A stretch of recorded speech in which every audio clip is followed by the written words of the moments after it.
인도네시아도 뭐 계속 선수들이 발전하고 있고 또 팀적으로 좋아지는 것 같습니다. 뭐 신태용 감독님 있을 때도 많은 성과를 이뤘고 지금도 인도네시아 지금의 현재도 발전하는 단계라 앞으로 Alhamdulillah, Timnas Indonesia U23 yang berhasil lolos ke final Piala ASEAN Cup U20 2025. Dan menariknya lagi, bukan cuma fans Indonesia yang terkesan, tapi juga pelatih Timnas Vietnam U23, Kim Sang-sik, yang memberikan pujian luar biasa untuk skuad Garuda Muda kita. Penasaran seperti apa komentarnya? Gimana dramatisnya pertandingan Indonesia versus Thailand? Dan kenapa pelatih lawan sampai mengakui kehebatan Indonesia? Yuk kita bahas tuntas.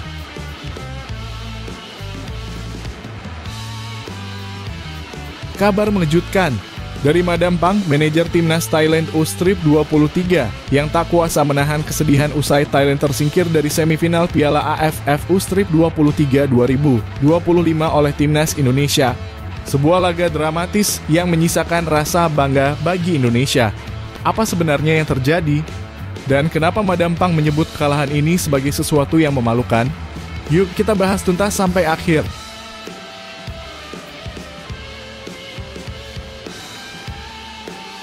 Ini baru mantap, laga yang jadi ulangan final 2 tahun lalu ini kembali mempertemukan dua raksasa muda Asia Tenggara.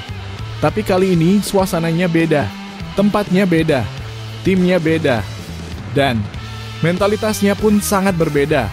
Apalagi setelah Ketum PSSI Erick Thohir menginstruksikan satu hal yang cukup berani, kalau mereka main keras, kita kasih keras juga. Wah, seperti apa sih bedanya Timnas U23 Indonesia kali ini? Dan kenapa Erick begitu yakin kita bisa membalas kekalahan 2 tahun lalu? Yuk kita bedah tuntas sampai habis. Serta beberapa berita Timnas Indonesia hari ini. Selengkapnya hanya di Zona Timnas Indonesia.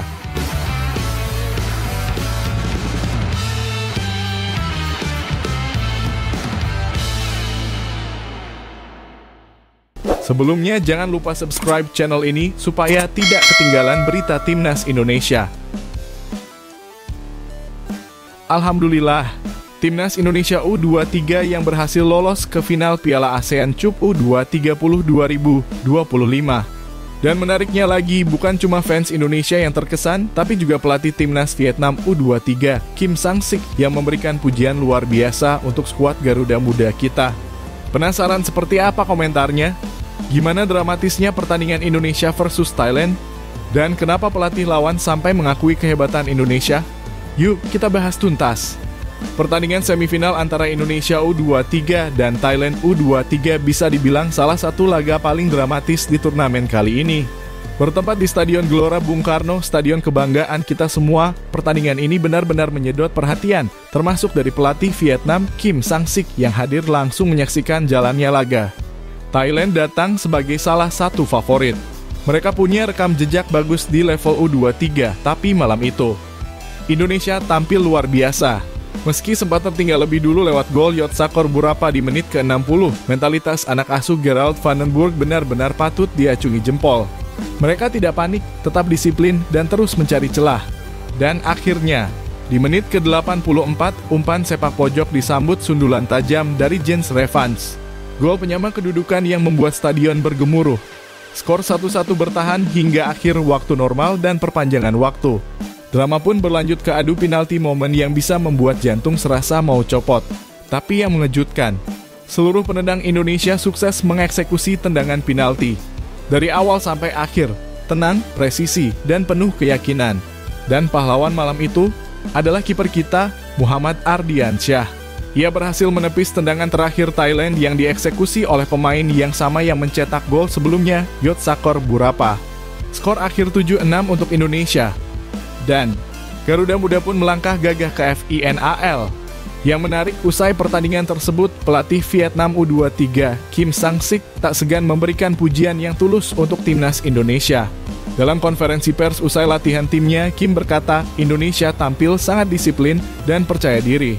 Mereka pantas ke final. Taktik yang diterapkan pelatih Vandenburg sangat efektif dan saya bisa melihat perkembangan pesat dari tim ini dibanding tahun-tahun sebelumnya.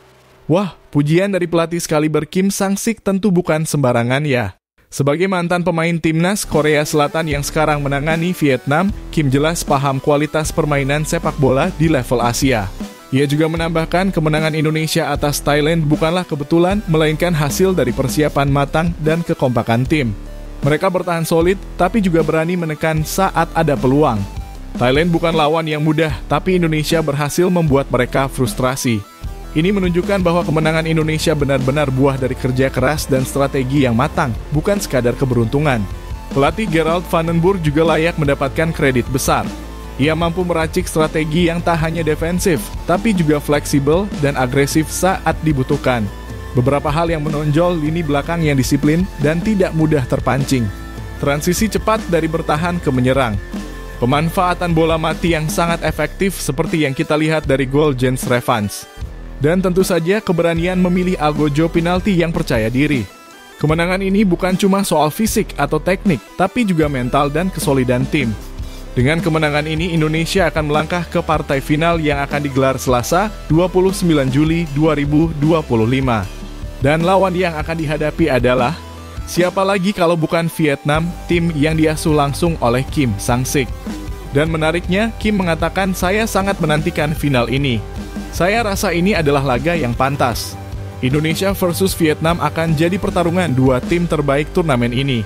Dari sini kita bisa lihat bahwa Vietnam tidak menganggap remeh Indonesia dan ini adalah bentuk pengakuan yang sangat berarti. Tentu saja akan jadi laga yang sangat seru dan penuh gengsi. Sobat Garuda, kita tentu berharap Garuda Muda bisa mengukir sejarah baru dengan menjuarai Piala ASEAN Cup U23 tahun ini. Tapi apapun hasilnya nanti, satu hal yang pasti, tim ini telah menunjukkan perkembangan yang luar biasa. Dan ketika pelatih tim lawan seperti Kim Sang-sik sampai memberi pujian, itu bukti bahwa timnas Indonesia U23 sekarang sudah mulai diperhitungkan di Asia Tenggara. Kita doakan yang terbaik untuk anak-anak muda kita dan jangan lupa dukung terus perjuangan mereka. Kalau kamu bangga dengan timnas Indonesia, kasih like video ini, tulis dukungan kamu di kolom komentar, dan jangan lupa subscribe agar nggak ketinggalan kabar terbaru seputar sepak bola tanah air.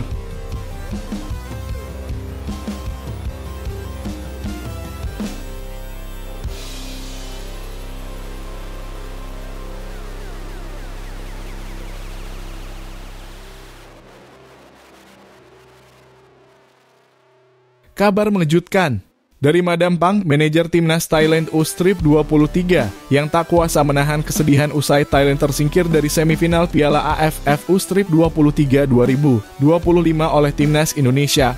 Sebuah laga dramatis yang menyisakan rasa bangga bagi Indonesia, tapi juga meninggalkan luka mendalam bagi sang juara bertahan. Apa sebenarnya yang terjadi? Dan kenapa Madam Pang menyebut kekalahan ini sebagai sesuatu yang memalukan? Yuk kita bahas tuntas sampai akhir. Pertandingan yang berlangsung di Stadion Gelora Bung Karno benar-benar jadi malam yang penuh emosi. Indonesia versus Thailand selalu jadi duel syarat gengsi di Asia Tenggara. Tapi malam itu tensinya jauh lebih tinggi. Thailand datang sebagai unggulan utama. Indonesia datang dengan semangat membara, ingin membuktikan diri. Laga berjalan ketat. Thailand sempat unggul duluan lewat gol Yotsakor Burapa di menit ke-60. Tapi Garuda Muda tak menyerah. Menit ke-84, Indonesia membalas lewat sundulan tajam dari Jens Revans, hasil dari sepak pojok yang dieksekusi dengan sempurna. Skor 1-1 bertahan hingga perpanjangan waktu dan akhirnya pertandingan ditentukan lewat adu penalti. Hasil akhir Indonesia menang 7-6 setelah satu tendangan Thailand digagalkan oleh Muhammad Ardiansyah, sang kiper muda penuh percaya diri. Usai pertandingan, sorotan tak hanya tertuju pada selebrasi timnas Indonesia, tapi juga pada sosok yang berdiri terpaku di pinggir lapangan Madam Pang. Nama lengkapnya adalah Nual Van Lamsam, sosok karismatik yang dikenal sebagai manajer paling berpengaruh dalam sepak bola Thailand. Dalam sesi wawancara usai laga dengan suara bergetar dan mata berkaca-kaca, ia berkata, "Saya sangat sedih dan kecewa. Kekalahan ini menyakitkan bukan hanya karena hasilnya, tapi karena cara kami kalah. Ini memalukan untuk sepak bola Thailand." Pernyataan yang membuat banyak orang terdiam. Seorang tokoh besar yang biasanya tampil kuat dan tenang, malam itu hancur secara emosional. Namun yang menarik, di tengah kesedihannya, Madam Pang tidak lupa memberikan penghormatan kepada timnas Indonesia. "Saya harus akui timnas Indonesia bermain luar biasa. Mereka disiplin, penuh semangat, dan tampil dengan mental juara. Mereka layak ke final. Saya ucapkan selamat kepada pelatih Gerald van den Burg dan seluruh tim Indonesia." Pujian dari seorang Madam Pang bukan sembarangan. Ini adalah bentuk pengakuan besar bahwa Garuda Muda kini bukan hanya kuda hitam, tapi tim yang benar-benar ditakuti dan dihormati di Asia Tenggara. Namun setelah itu, nada bicara Madam Pang berubah jadi tegas dan kritis. Ia secara terbuka menyatakan kekecewaannya pada pemain dan staf pelatih. Ada yang harus bertanggung jawab. Saya melihat kurangnya determinasi dan mental juara di lapangan. Ini bukan sekadar kekalahan biasa, ini alarm keras bagi sistem kita. Ia menyebut bahwa kekalahan ini bukan hanya karena kualitas Indonesia, tapi juga karena ketidakmampuan Thailand untuk mengatur strategi dan menunjukkan mental baja. Para pemain harus lebih berani dan pelatih harus bisa mengatur strategi dengan lebih matang. Jika perlu evaluasi besar-besaran, maka itu akan kami lakukan. Kalimat yang sangat keras, namun juga menunjukkan keseriusannya dalam membenahi sepak bola Thailand. Bagi Thailand, kekalahan ini terasa seperti tamparan keras. Mereka datang sebagai juara bertahan dan difavoritkan untuk meraih gelar lagi, tapi justru tersingkir lebih awal oleh rival beratnya. Ini juga jadi pengingat bahwa sepak bola Asia Tenggara kini semakin kompetitif. Tak ada lagi dominasi tunggal. Tim seperti Indonesia kini sudah bisa mengimbangi bahkan mengalahkan negara seperti Thailand. Di akhir pernyataannya, Madam Pang menutup dengan permintaan maaf yang sangat emosional. Saya minta maaf kepada rakyat Thailand. Kami akan berbenah. Tapi saya tidak akan diam melihat sepak bola kita dipermalukan seperti ini. Ini menunjukkan bahwa bagi Madam Pang, kekalahan ini adalah pelajaran sekaligus titik balik. Ia tidak ingin terjebak dalam kekecewaan saja, tapi justru ingin menjadikannya sebagai bahan evaluasi besar-besaran. Sobat Garuda, pertandingan Indonesia versus Thailand ini bukan cuma soal siapa yang menang dan siapa yang kalah. Tapi ini tentang perubahan peta kekuatan sepak bola di Asia Tenggara. Indonesia kini tampil sebagai kekuatan baru yang disiplin, tangguh, dan penuh semangat. Dan ketika tokoh besar seperti Madam Pang mengakui kehebatan Indonesia, itu artinya kita sedang menuju ke arah yang benar. Semoga kekalahan ini jadi bahan introspeksi bagi Thailand, dan semoga Indonesia bisa terus melangkah lebih jauh bahkan jadi juara. Kalau kamu bangga sama perjuangan Garuda Muda, jangan lupa like video ini, tulis dukunganmu di kolom komentar, dan subscribe untuk konten sepak bola terbaik lainnya.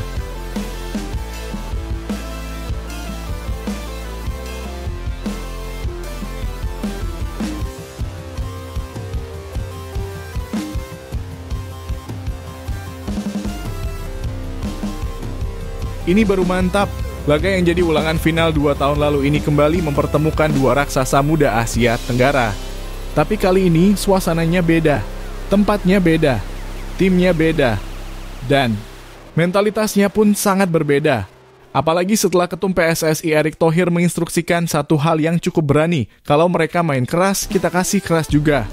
Wah, seperti apa sih bedanya Timnas U-Strip 23 Indonesia kali ini? Dan kenapa Erick begitu yakin kita bisa membalas kekalahan 2 tahun lalu? Yuk kita bedah tuntas sampai habis. Final ASEAN Cup U2030 2025 yang akan digelar di Stadion Utama Gelora Bung Karno kembali mempertemukan dua tim kuat, Indonesia versus Vietnam. Buat kamu yang ingat, final tahun 2023 di Rayong, Thailand juga mempertemukan dua tim ini. Waktu itu laga berakhir imbang dan harus ditentukan lewat adu penalti. Sayangnya, Indonesia kalah tipis dan Vietnam yang keluar sebagai juara. Nah, 2 tahun berselang, Garuda Muda datang dengan semangat revanse. Dan kali ini bukan di tanah orang, tapi di rumah kita sendiri. Atmosfer final kali ini jelas berbeda. Kita bukan cuma ingin menang, kita ingin menebus luka, ingin membuktikan bahwa Indonesia kini sudah jauh lebih siap. Dalam pernyataannya usai kemenangan Indonesia atas Thailand di semifinal, Ketum PSSI Erick Thohir menyampaikan pesan yang cukup tegas. Ya, ini kedua kali kita ketemu Vietnam di AFF. Tapi saya yakin beda, karena waktu di Thailand cukup keras. Kalau mereka kasih keras, kita kasih keras juga. Pernyataan itu jelas bukan ajakan untuk bermain kasar, tapi sebuah bentuk ajakan mentalitas juang. Bahwa di level seperti ini, fisik dan keberanian adalah harga mati. Kita tuan rumah di sini. Jangan mereka injak-injak home base kita, tambah Erick. Main keras boleh, tapi bukan mencederai. Harus sportif, tapi tegas. Pesan ini jadi semacam alarm penyemangat bahwa Garuda Muda tidak boleh tunduk, tidak boleh takut, apalagi saat main di kandang sendiri. Satu keunggulan yang tak bisa dipungkiri, Indonesia bermain di kandang sendiri. Stadion Gelora Bung Karno, stadion megah berkapasitas 77.000 penonton akan menjadi lautan merah putih. Dan kalau kita ingat, suasana GBK saat semifinal lawan Thailand benar-benar mengguncang. Dukungan supporter membuat mental pemain Indonesia jadi naik berlipat-lipat. Hal ini juga disebut oleh Erick Thohir sebagai modal penting untuk membalas kekalahan 2 tahun lalu. Jangan biarkan lawan berpesta di rumah kita. Disinilah mental bertarung kita diuji. Bukan cuma teknis, tapi keberanian dan semangat harus jadi pembeda. Mari kita flashback sebentar ke final 2023. Waktu itu skuad Garuda Muda masih dilatih oleh Shin Tae-yong. Meski secara permainan cukup solid, banyak yang menyayangkan kurangnya keberanian di saat-saat krusial. Sekarang, timnas U23 dipegang oleh pelatih baru asal Belanda, Gerald van den Burg. Dan perbedaan paling mencolok dari gaya main Indonesia kali ini adalah lebih tenang saat ditekan, lebih agresif saat menyerang, lebih matang saat adu penalti, dan yang paling penting lebih percaya diri. Van den Burg memang belum bisa hadir di konferensi pers karena kondisi kesehatan, tapi asistennya, Frank van Kempen, menyampaikan, "Kami sangat senang bisa menang. Pertandingan sangat berat, tapi kami bisa bertahan dan menang lewat adu penalti. Timnas kita sekarang sudah tidak lagi jadi underdog. Mereka tampil seperti tim yang tahu apa yang harus dilakukan. Dan ini bikin Vietnam harus lebih waspada. Vietnam U23 tetaplah tim yang sangat solid. Mereka adalah back-to-back finalis sama seperti Indonesia. Mereka juga punya sistem yang tertata dari usia muda dan dikenal punya daya tahan fisik yang luar biasa. Tapi, tim ini bukan tidak bisa dikalahkan. Buktinya di semifinal mereka juga harus bekerja keras untuk menang atas Malaysia. Secara mental mereka terbiasa di final, tapi kali ini tekanan lebih besar karena mereka harus bermain di kandang lawan yang penuh semangat balas dendam. Jika Indonesia bisa menjaga kedisiplinan, menjaga tempo permainan, dan bermain berani seperti kata Erick Thohir, peluang juara sangat terbuka. Indonesia terakhir kali juara Piala AFF U23 pada tahun 2019. Sudah cukup lama dan sejak saat itu kita selalu nyaris. Kini kesempatan emas itu datang lagi. Dan tidak ada tempat yang lebih sempurna untuk membayar semua kegagalan itu selain di rumah sendiri, di hadapan ribuan supporter dan melawan lawan yang pernah melukai. Inilah misi Revan sejati. Dan kata kuncinya berani, keras, dan pantang mundur. Jadi Sobat Garuda, siapkah kalian mendukung Garuda Muda sekali lagi? Erick Thohir sudah beri semangat. Pelatih sudah siapkan taktik. Para pemain sudah buktikan mentalnya di semifinal. Sekarang giliran kita para supporter untuk mendukung total. Tulis dukungan kalian di kolom komentar. Jangan lupa like video ini kalau kalian bangga jadi bagian dari perjuangan timnas U23. Dan tentu saja subscribe agar tidak ketinggalan update panas seputar final nanti. Garuda Muda, mari buktikan kita bukan cuma ingin menang, kita siap untuk jadi juara.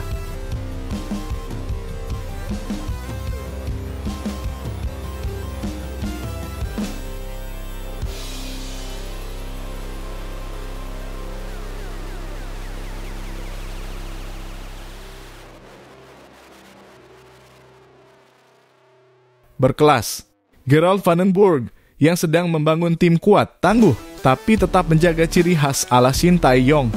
Dan tentu saja, fokus kita sekarang bagaimana persiapan van den Burg untuk membantai Malaysia di laga krusial nanti.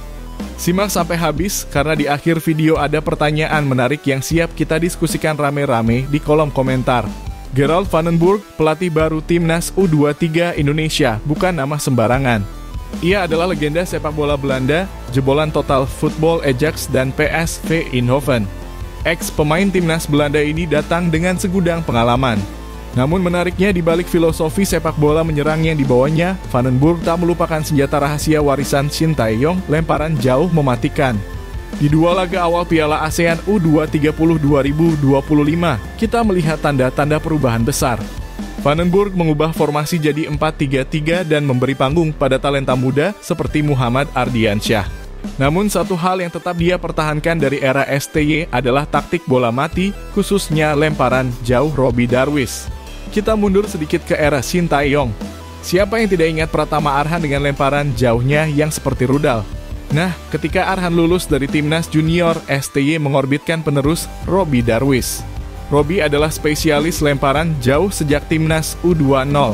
Dan sekarang dia makin matang di level U23. Lemparan jauhnya bukan cuma panjang, tapi presisi dan cepat. Tak jarang bola dari tangannya seperti assist akurat langsung ke kepala striker. Faktanya 2 laga awal ASEAN Cup ini, 2 gol timnas Indonesia punya keterkaitan dengan lemparan jauh. Lawan Filipina misalnya, satu-satunya gol datang dari lemparan Robbie yang memaksa bunuh diri bek lawan, Jaime Rosquillo. Gol yang membuktikan bahwa cara lama tetap bisa jadi solusi modern. Meski mempertahankan lemparan jauh, Vandenburg bukan pelatih copy-paste. Ia langsung menerapkan filosofi bermain cantik, penguasaan bola dominan, dan menyerang dari berbagai sisi. Lihat saja statistik lawan Filipina dengan 66% penguasaan bola, 13 tembakan, 7 tepat sasaran. Namun, hanya 1 gol dan itu pun bunuh diri. Ini jadi catatan penting. Vandenburg membawa perubahan, tapi penyelesaian akhir alias finishing masih jadi masalah. Jens Raven punya 1 gol dianulir karena offside dan banyak peluang yang terbuang percuma. Vandenburg pun sadar sepak bola bukan soal gaya saja, tapi soal hasil. Dan kalau lawan main kasar dan keras kepala, maka strategi bola mati seperti lemparan Robbie jadi pembuka kebuntuan. Laga berikutnya adalah melawan musuh bebuyutan kita, Malaysia. Dan kalian tahu sendiri laga Indonesia versus Malaysia tidak pernah berjalan biasa. Selalu panas, keras, penuh gengsi. Malaysia dikenal sebagai tim yang suka bermain keras dan menunggu celah. Mereka sering menumpuk pemain di belakang, memperlambat tempo, dan mengandalkan serangan balik. Inilah kenapa senjata seperti lemparan jauh bisa jadi pembuka gembok pertahanan. Dengan taktik pressing tinggi, umpan kombinasi ala Vandenburg, dan set piece mematikan, Garuda Muda berpeluang besar untuk meruntuhkan pertahanan Harimau Malaya Muda. Dan jangan lupakan lemparan Robbie bisa jadi kunci pembantaian kalau Malaysia parkir bus. Melihat performa Malaysia di 2 laga awal, kita tahu mereka masih mengandalkan pemain-pemain dari Liga Super Malaysia yang kualitasnya tak jauh beda dengan pemain Liga 1. Namun mereka punya kedisiplinan yang tinggi. Apa yang perlu dilakukan Vandenburg? Dia harus tingkatkan finishing. Pemain seperti Arkan Fikri dan Jam Clisroyer serta Jens Revans harus lebih klinis di depan gawang. Manfaatkan transisi cepat. Kombinasi 1-2 cepat bisa mengekspos celah pertahanan Malaysia. Lemparan cepat Robbie. Kalau Malaysia lengah, lemparan cepat bisa jadi gol kejutan seperti ke gawang Brunei kemarin. Harus berani ambil risiko. Lawan Malaysia harus keras, cepat, dan agresif. Karena mereka akan bermain keras juga. Nah, Sobat Garuda, kita sudah melihat bahwa meskipun Vandenburg membawa revolusi permainan, ia tetap percaya pada warisan Shin Tae-yong. Dan itu bukan hal buruk, justru jadi kekuatan tambahan. Karena sepak bola itu bukan hanya tentang siapa pelatihnya, tapi bagaimana strategi disusun untuk menang dengan pemain yang kita punya. Menurut kalian, apakah lemparan jauh Robbie Darwish masih akan jadi senjata utama timnas U23 saat melawan Malaysia nanti? Dan kalau kamu jadi Gerald Vandenburg, strategi apa yang akan kamu pakai untuk membantai Malaysia? Lebih baik main cantik atau main efektif? Tulis pendapatmu di kolom komentar. Kita diskusi bareng dan prediksi skor laga nanti. Jangan lupa like, SHARE dan SUBSCRIBE kalau kamu cinta sepak bola Indonesia. Sampai jumpa di konten selanjutnya dan semoga timnas U23 kita sukses membungkam Malaysia dengan gaya.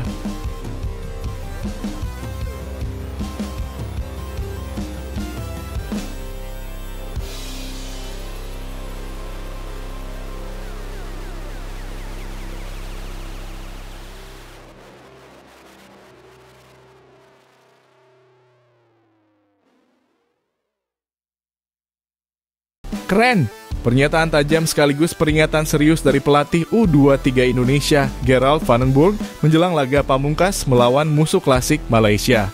Vandenburg boleh memuji permainan Garuda Muda, tapi ia juga menegaskan semua kemenangan ini bisa jadi sia-sia kalau kita kalah dari Malaysia. Kok bisa? Yuk, kita bedah bersama. Timnas U23 Indonesia tampil menggila di 2 laga awal fase grup ASEAN Cup U23 2025. Lawan pertama, Brunei Darussalam. Hasilnya, pembantaian 8-0. Jens Raven tampil fenomenal dengan 6 gol. Raihan Hanan dan Arkan Fikri masing-masing menyumbang 1 gol. Laga kedua, Filipina yang secara mengejutkan sebelumnya mengalahkan Malaysia. Indonesia menang tipis 1-0 meskipun hanya lewat gol bunuh diri Rosquillo. Namun di balik skor tipis itu, statistik bicara dominasi 66% penguasaan bola. 13 tembakan, 7 diantaranya tepat sasaran. Filipina dipaksa bertahan total sepanjang laga. Vandenburg pun angkat topi. Ia memuji permainan anak asuhnya yang sabar, tenang, dan tetap menyerang. Namun pelatih asal Belanda itu juga tidak terlena. Justru dia memberi peringatan keras kepada seluruh tim. Melalui akun Instagram pribadinya, Van den Burg menulis pertandingan kemarin adalah performa hebat. Namun sekarang waktunya mengalihkan fokus ke tantangan berikutnya dalam kurung Malaysia. Pernyataan ini mungkin terdengar biasa, tapi sebenarnya ini adalah alarm keras. Karena jika Indonesia kalah dari Malaysia dengan selisih 2 gol atau lebih, kita bisa tersingkir dari turnamen meski punya 2 kemenangan. Kok bisa? Skenarionya begini, saat ini Indonesia punya 6 poin, Malaysia 3 poin, dan Filipina juga 3 poin. Kalau Malaysia menang besar atas kita, maka akan terjadi klasemen mini antara 3 tim dengan 6 poin. Dan kita tahu, regulasi klasemen mini bisa sangat merugikan kalau selisih gol hancur. Jadi benar kata Van den Burg, menang lawan Brunei dan Filipina tak ada artinya jika kalah dari Malaysia. Indonesia versus Malaysia bukan sekadar pertandingan sepak bola. Ini adalah laga syarat emosi dan harga diri. Tak peduli di level senior atau junior, melawan Malaysia selalu panas. Malaysia mungkin kalah dari Filipina, tapi mereka bukan lawan yang bisa dianggap enteng. Tim Harimau Muda dikenal taktis, keras, dan cerdik saat menyerang balik. Mereka akan datang dengan motivasi berlipat karena tak ingin kalah dari Indonesia, ingin lolos dari grup. Dengan cara dramatis mereka akan menekan, menjatuhkan, memancing emosi, dan bertahan sekuat tenaga. Maka dari itu Van den Burg benar, kami tidak pikirkan semifinal dulu. Fokus kami hanya pada Malaysia. Itu yang paling penting. Dengan hanya butuh hasil imbang, apakah Van den Burg akan bermain aman? Sepertinya tidak. Kita tahu dia adalah murid dari sekolah total football Belanda. Artinya menyerang adalah bentuk pertahanan terbaik. Namun beberapa hal pasti akan diperhatikan, finishing harus ditingkatkan melawan Filipina, banyak peluang terbuang. Jens Raven, Arkan, dan Jam Kelisroyer harus lebih klinis. 1 gol bisa jadi pembeda di laga sebesar ini. Lemparan jauh Robbie Darwish masih jadi andalan. Ini senjata warisan Shin Tae-yong yang belum bisa dibaca lawan. Kedalaman skema 4-3-3 Van den Burg mulai membentuk gaya main 4-3-3 dinamis dengan lini tengah yang solid dan sayap cepat. Pemain seperti Donitri dan Ardian Syah bisa jadi kejutan di laga ini. Mentalitas dan disiplin. Lawan Malaysia, yang paling penting bukan cuma skill, tapi kepala dingin, ketenangan, dan jangan terpancing emosi. Kalau bisa melewati Malaysia, Indonesia kemungkinan besar akan bertemu Vietnam atau Thailand di semifinal. 2 kekuatan besar dari Asia Tenggara. Tapi seperti yang dikatakan Van den Burg, 1 langkah dulu. Fokus Malaysia dulu. Kalau tak lewati ini, semuanya percuma. Dan itu benar. Semua hype soal Jens Raven, gaya bermain Belanda, bahkan lemparan Robbie Darwish. Semua akan terasa sia-sia jika kita pulang lebih awal karena terpeleset dari Malaysia. Sobat Garuda Muda, inilah saatnya membuktikan bahwa generasi ini bukan cuma berbakat, tapi juga tahan tekanan. Malaysia bukan tim terkuat, tapi mereka adalah ujian mental terbesar. Gerald Van den Burg sudah kasih isyarat, bagus saja tidak cukup. Harus menang di momen krusial. Dan kita semua tahu, lawan Malaysia bukan soal teknik, tapi soal nyali.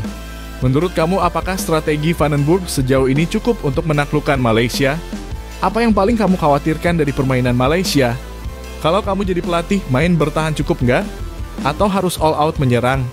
Tulis pendapat kamu di kolom komentar dan mari kita diskusi bareng. Like video ini kalau kamu bangga jadi pendukung Garuda Muda. SUBSCRIBE untuk terus update info terbaru Timnas. Dan jangan lupa share ke teman-temanmu biar makin banyak yang dukung Garuda Muda. Sampai jumpa di laga lawan Malaysia. Kita bukan cuma ingin lolos, kita ingin menguasai ASEAN.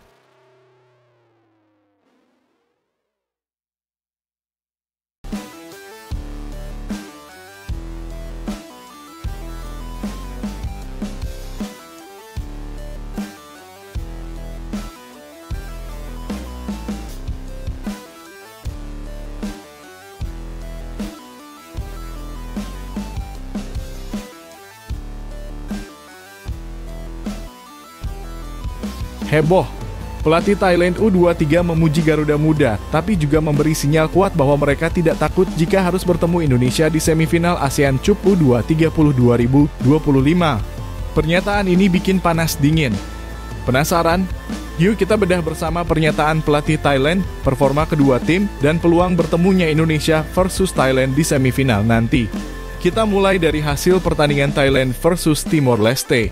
Bermain di Stadion Patriot Candrabhaga, Bekasi, Thailand menang besar 4-0 atas Timor Leste. Sekilas, ini kemenangan meyakinkan. Tapi kalau kita lihat lebih dalam, banyak hal yang masih jadi catatan. Pelatih Thailand, Tawachai Damrong Ongtrakul, tidak puas. Meski menang telak, Thailand justru kalah dalam penguasaan bola dan beberapa kali terancam secara serius oleh Timor Leste. Seperti yang Anda tahu, pertandingan pertama di sebuah turnamen selalu menjadi yang paling sulit, katanya. Tapi kami tetap butuh evaluasi besar, terutama soal penguasaan bola dan organisasi bertahan. Artinya kemenangan 4-0 bukan jaminan mereka sudah siap 100% menghadapi tim-tim besar di semifinal, termasuk Timnas Indonesia. Di sisi lain, Timnas U23 Indonesia tampil mengesankan sejauh ini.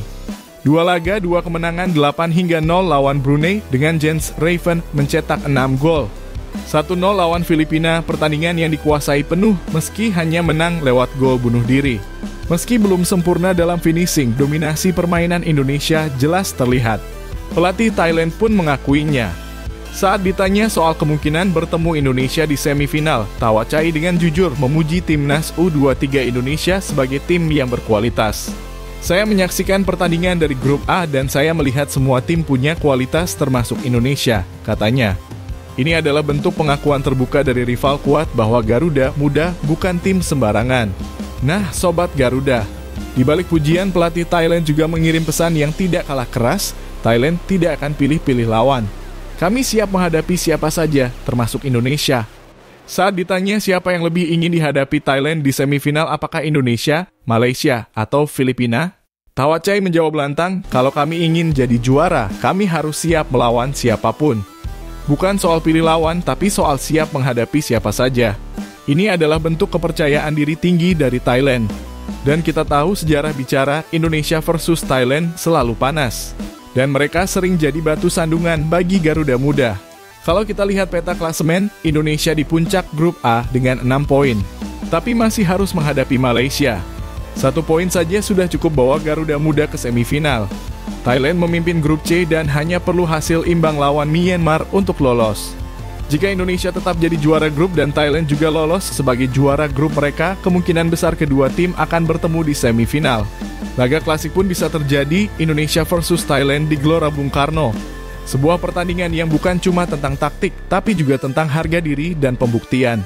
Timnas Indonesia di bawah Vandenburg kelebihan dominasi penguasaan bola, skema menyerang fleksibel dalam kurung 4-3-3 ala Belanda, pemain muda dengan semangat tinggi, lemparan jauh Robbie Darwish jadi senjata mematikan. Kekurangan finishing masih kurang klinis, sering buang peluang emas, kadang terburu-buru saat menekan lawan. Kelebihan serangan cepat dan efektif, transisi yang rapi dari bertahan ke menyerang, mental bertanding kuat. Kekurangan lemah dalam penguasaan bola, dalam kurung, bahkan lawan Timor Leste, masih sering kehilangan posisi bertahan. Jika laga Indonesia versus Thailand benar-benar terjadi di semifinal, apa yang harus dilakukan Garuda Muda? Fokus sejak menit pertama. Jangan kasih ruang bagi Thailand untuk membangun momentum. Manfaatkan bola mati. Lemparan jauh dan set piece bisa jadi pembeda, seperti saat lawan Filipina. Perbaiki penyelesaian akhir. Jangan ulangi kesalahan saat banyak peluang dibuang. Kontrol emosi dan tempo permainan. Lawan seperti Thailand bisa memancing emosi agar kita lengah. Nah, Sobat Garuda, kita tahu Thailand adalah tim kuat, tapi kali ini mereka mengakui kekuatan kita. Namun di balik itu, mereka juga kasih sinyal bahwa mereka tak takut bertemu Indonesia. Artinya, mereka siap perang. Jadi, inilah waktunya buat Garuda Muda membuktikan bahwa Indonesia bukan hanya hebat di atas kertas, tapi juga di lapangan. Kalau Indonesia ketemu Thailand di semifinal, strategi apa yang harus dipakai Vandenburg? Apakah kamu yakin Garuda Muda bisa menaklukkan Thailand kali ini? Siapa pemain yang paling kamu percaya bakal jadi penentu kemenangan Indonesia? Tulis pendapatmu di kolom komentar. Komentar terbaik akan kita bacakan di konten selanjutnya. Jangan lupa like kalau kamu bangga dengan Timnas U23. SUBSCRIBE channel ini untuk terus dukung Garuda Muda sampai juara. Dan jangan lupa SHARE ke teman-temanmu biar makin banyak yang semangat dukung Indonesia di ASEAN Cup U23. Sampai jumpa di pertandingan besar selanjutnya.